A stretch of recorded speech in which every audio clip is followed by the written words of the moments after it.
नमस्कार दोस्तों, आज का खुलासा न्यूज में आपका स्वागत है। मैं हूं नदीम अहमद और आइए डालते एक नजर 24 सितंबर की खबरों पर। कांदरा क्षेत्रीय गांव मेबला निवासी दर्जनों लोगों ने ग्राम प्रधान पर दबंगी दिखाते हुए आने जाने का रास्ता बंद करने और चौकीदार का विद्युत कनेक्शन पास होने के बावजूद तार काट दिए जाने का आरोप लगाते हुए प्रदर्शन किया। उन्होंने कोर्ट के आदेश होने के बावजूद भी प्रशासनिक अधिकारियों पर कोई कार्रवाई न किए जाने का आरोप लगाया। गुरुवार को कांदरा क्षेत्रीय गांव मेबला निवासी दर्जनों ग्रामीणों ने प्रदर्शन किया।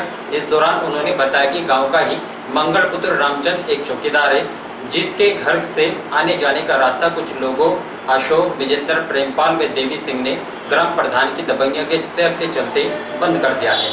तहसील प्रशासन द्वारा अवैध कब्जा न हटाए जाने पर उच्च न्यायालय इलाहाबाद के आदेश पर तहसीलदार शामली द्वारा गत 18 दिसंबर 2019 को 17,905 रुपये का जुर्माना भी लगाते हुए कब्जा हटाए जाने के आदेश दिए गए थे। लेकिन सार्वजनिक मार्ग पर आज भी कब्जा बना हुआ है, जिसका पीड़ित विरोध करते हैं तो उक्त लोग जान से मारने की धमकी देते हैं। पीड़ित मंगल ने बताया कि उसका बिजली कनेक्शन पास हो चुका है और विद्युत विभाग ने पोल भी लगा दिया है, लेकिन उक्त दबंग लोगों ने केबल कनेक्शन भी उतारकर फेंक दिया है, जिस कारण वे अंधेरे में ही जीवन यापन करने को मजबूर है। वहीं ग्रामीणों ने बताया कि ग्राम प्रधान की दबंगियता के चलते पास में ही मौजूद शिव मंदिर में आने जाने का रास्ता भी बंद हो गया है, जिस कारण श्रद्धालुओं को काफी परेशानियों का सामना करना पड़ रहा है। कई बार मामले की शिकायत आला अधिकारियों से की गई, लेकिन कोर्ट के आदेश होने के बावजूद भी कोई कार्रवाई नहीं हो सकी। ग्रामीणों ने मामले में कार्रवाई न करने की स्थिति में आंदोलन करने की चेतावनी दी है। मामला तो यही, पहला तो मामला ये है कि जी इस घर से गांव के पास से रास्ता आया हुआ है, वो मंगल के बाहर को निकलता हुआ मंगल के बाहर बंद हो गया। वो पिछले कुछ दबंग लोगों ने वो रोक रखा, उन्हें संरक्षण प्रदान का मिला हुआ है। वो रास्ता जायज है, उनका होना चाहिए, उन्हें रास्ता मिलना चाहिए। वो तो बेचारा शरीफ आदमी भी है, फिर कोई भी आदमी हो उसके घर पर रास्ता हर एक के दे रखा, हर एक खेत पे चक रोड दे रखी सरकार ने, तो एक उसी का क्यों रोका जा। मंदिर का कोई रास्ता दूसरी बात, मंदिर जो है हमारा बड़ा बहुत प्राचीन है, हमारी धर्म संस्था है, हम इसके सहारे ही गांव में पड़े और हमें कोई सरकार सुविधा नहीं इतनी खास दे रही। जो सुविधा हमें होनी चाहिए वो सुविधा में सरकार ना दे के हम तो डांड बाँच आपस में डाल के मंदिर बना रहे और उन मंदिरों में पूजा करा रहे, उन पे भी लोग रास्ता नहीं छोड़ रहे। भीम आर्मी एकता मिशन के पदाधिकारियों ने देश के राष्ट्रपति को संबोधित एक ज्ञापन जिलाधिकारी शामली को सौंपा, जिसमें उन्होंने सरकारी क्षेत्रों के निजीकरण पर रोक लगाने, अन्य निजी क्षेत्रों में SC, ST, OBC माइनॉरिटी को आरक्षण, युवाओं को रोजगार एवं किसान विरोधी विधेयक को रद्द करने की मांग की है।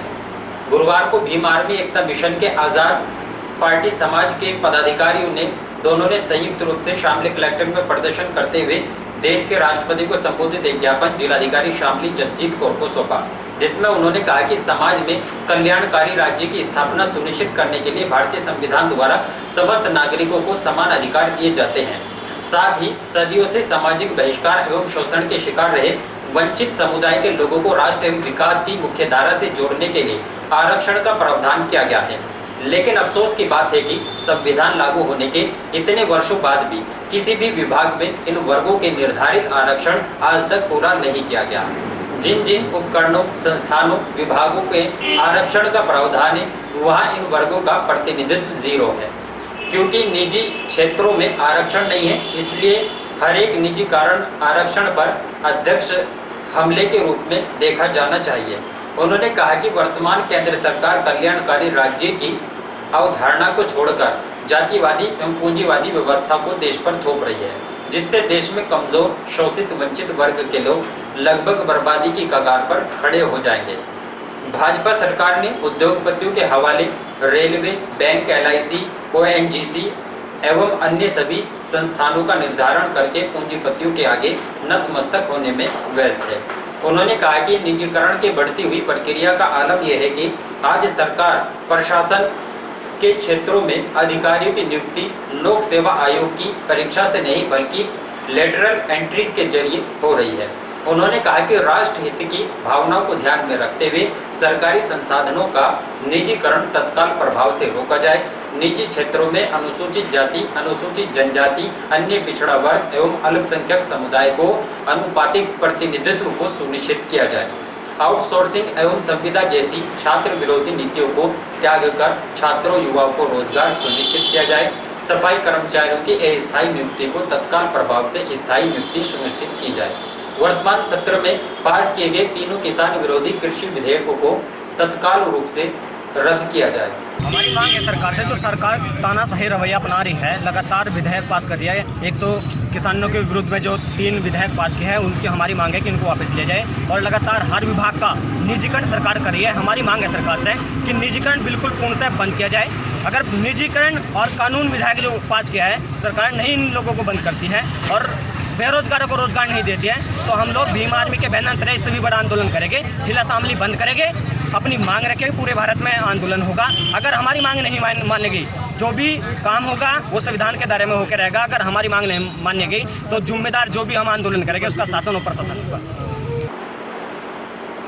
फाइनेंस कंपनी के रुपए लेन देन को लेकर चल रहे विवाद के बाद कुछ युवकों ने अपनी मौसी के घर में घुसकर धारदार हथियारों से हमला बोल दिया, जिसमें 2 युवतियां सहित 4 महिलाएं गंभीर रूप से घायल हो गई।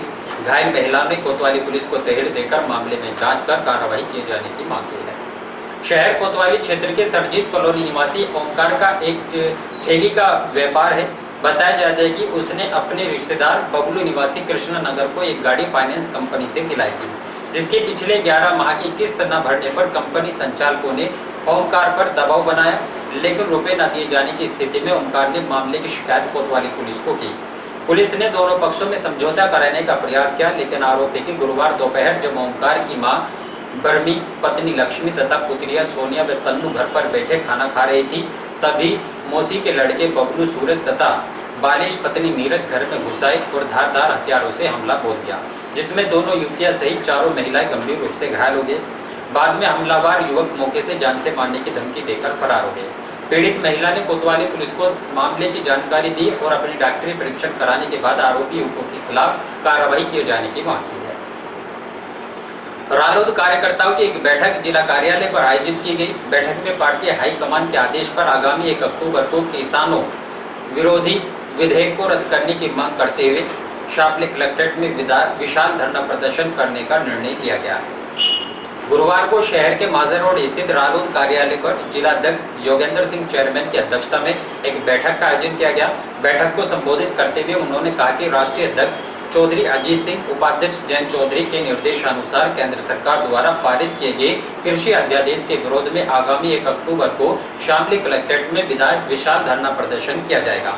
उन्होंने सभी पदाधिकारियों एवं कार्यकर्ताओं की सेक्टर, ब्लॉक व नगर के अनुसार जिम्मेदारी देते हुए कहा कि वर्तमान केंद्र व प्रदेश सरकार निरंकुश हो चुकी है, जो जन, किसान, मजदूर, युवा, छोटा व्यापारी विरोधी नीतियों के द्वारा आम जन को बर्बादी की तरफ ले जा रही है। इसी क्रम में रालोद युवा महासचिव अशरफ अली खान ने बैठक को संबोधित करते हुए कहा कि वर्तमान समय में किसानों की स्थिति चिंताजनक है, जहां एक तरफ कोरोना के कारण माली हालत खराब हो चुकी है, जिस कारण किसान आत्महत्या करने को मजबूर है। किसानों का गन्ना भुगतान भी नहीं किया जा रहा और केंद्र सरकार किसान विरोधी विधेयक पास कर रही है। एक व्यक्ति ने एसडीएम को प्रार्थना पत्र देकर मोहल्ला सिलेक बिहार में नालियों की साफ सफाई न कराए जाने का आरोप लगा। गुरुवार को राष्ट्रीय मुस्लिम एकता संगठन के संस्थापक बबलू राणा ने एसडीएम सदर संदीप कुमार को प्रार्थना पत्र सौंपा, जिसमें उन्होंने कहा कि मोहल्ला सिलेक बिहार में नगर पालिका द्वारा विकास कार्य नहीं कराए जा रहे हैं। मेन रास्ते और नालियों में जलभराव हो रहा है। नालियों की साफ सफाई न होने से पानी की निकासी नहीं हो पा रही है, जिससे गंदगी का अंबार लगा हुआ है। जल भराव में पैदा होने वाले मच्छरों से संक्रमण बीमारी भी फैलने का खतरा बना हुआ है। उन्होंने मामले में जांच कराकर विकास कार्य कराए जाने की मांग की। और इन्हीं खबरों के साथ समाचार बुलेटिन यही समाप्त है। दीजिए नमस्कार।